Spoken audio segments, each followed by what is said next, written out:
class, open your English grammar book, grammar trove, and lesson number 18, reading skills, page number 118.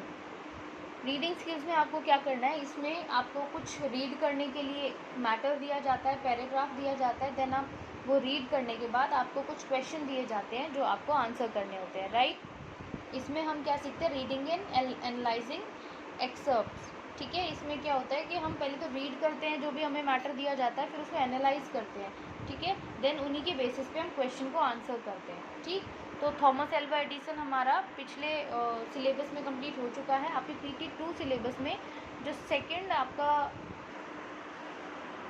दिया हुआ है chefs chocolate cake, अब यहाँ पर इसको काफ़ी बच्चे चीफ भी पढ़ सकते हैं, चेफ पढ़ सकते हैं, ये होता है शेफ। इसमें CH का जो प्रोनाउंसिएशन है वो आएगा शेफ, ठीक है। शेफ्स चॉकलेट केक मतलब शेफ का चॉकलेट केक। यहाँ पर चॉकलेट केक बनाने की रेसिपी बताई गई है, देन क्वेश्चन आंसर आपको करने हैं, और क्वेश्चन के आंसर्स भी आपको बुक में, इसी बुक में नोट करने हैं, आपको अलग से आपकी नोटबुक में नोट करने की नीड नहीं है, ठीक है।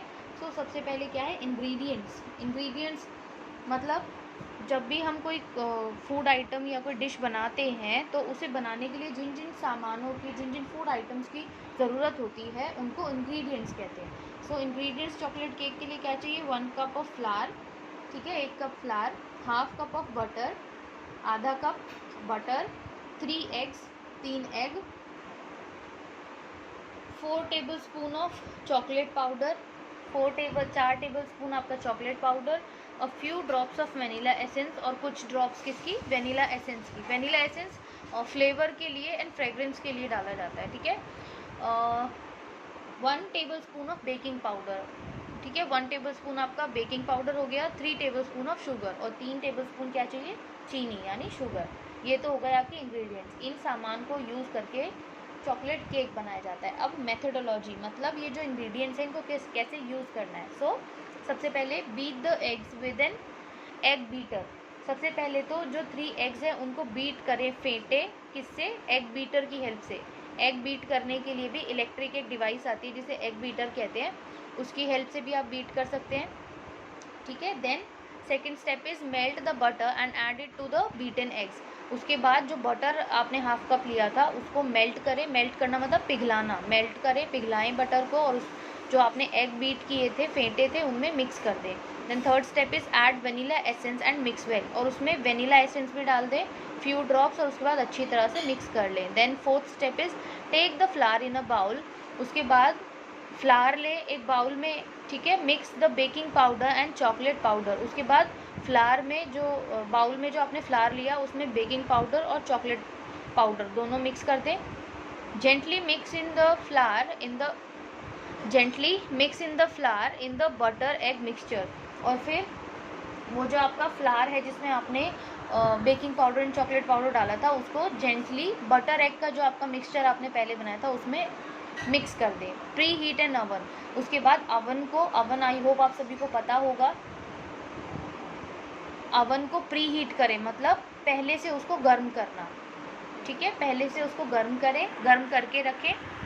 Transfer the cake mixture in a baking tin and put it in the oven. उसके बाद जो आपका मिक्सचर बना था flour and butter and egg का, जो आपका मिक्स करके एक मिक्सचर रेडी हुआ, उसको एक बेकिंग टिन क्या होती है, एक बर्तन होता है एक तरीके का जिसके अंदर केक बनाने का जो मिक्सचर या बैटर हम बनाते हैं उसको उसमें डालते हैं केक टिन में, और उसको फिर अवन में डाल देते हैं, ठीक है।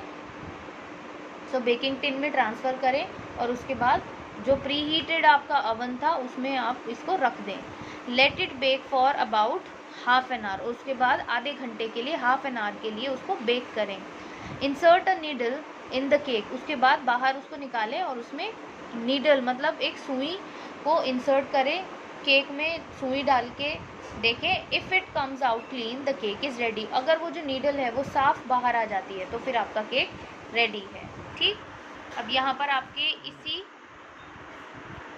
रेसिपी और से आपके क्वेश्चन के आंसर्स आपको देने हैं। First question is what do you need more, flower और बटर। आपको ज़्यादा ज़रूरत किसकी है, फ्लावर की या फिर बटर की। ऑब्वियसली फ्लावर की, क्योंकि फ्लावर आपको 1 कप चाहिए, बटर आपको हाफ कप चाहिए था, ठीक है। So I need more flour then butter. Second question is what do you understand by ingredients. Ingredients से आपको क्या समझ आया? इंग्रेडिएंट्स क्या होता है? Ingredients are the food items which are use to prepare a dish. Ingredient क्या होते हैं? फूड आइटम होते हैं जो एक डिश को बनाने के लिए यूज़ किए जाते हैं। Now third question is do you mix eggs with the flower first. क्या आप वो जो एग्स है उनको सबसे पहले फ्लावर के साथ मिक्स करते हैं? Answer is no, I mix eggs with butter first. सबसे पहले बटर के साथ, मेल्टेड बटर के साथ एग्स को मिक्स करते हैं। Now fourth question is what do you pre heat. आप क्या प्री हीट करते हैं? ऑब्वियसली ओवन, ठीक है, इसका वन वर्ड का आंसर है oven. Now next is how do you know the cake is ready. आपको कैसे पता चलता है कि केक रेडी हो गया है? So the answer is when the inserted needle comes out clean. जब वो जो इंसर्टेड नीडल है वो साफ ही बाहर आ जाए, ठीक है, तब हम समझ जाते हैं कि केक रेडी है। Now last question is make a list of ingredients used in the recipe. अब इसमें आपको जो इंग्रेडिएंट्स इस रेसिपी में यूज़ किए गए हैं उसकी लिस्ट बनानी है। तो इसमें आपने क्या क्या इस रेसिपी में क्या क्या यूज़ होगा? Flower, butter, eggs, chocolate powder, vanilla essence, baking powder and sugar. Clear? Class open your 19th chapter also. आपका 19th चैप्टर भी आप ओपन कीजिए। इसमें आपको क्या करना है? इसमें आपकी राइटिंग स्किल के बारे में दिया गया है, ठीक है। इसमें क्या करते हैं, आपको कोई टॉपिक देते हैं और उसके टॉपिक के बारे में आपको लिखना होता है, ठीक है।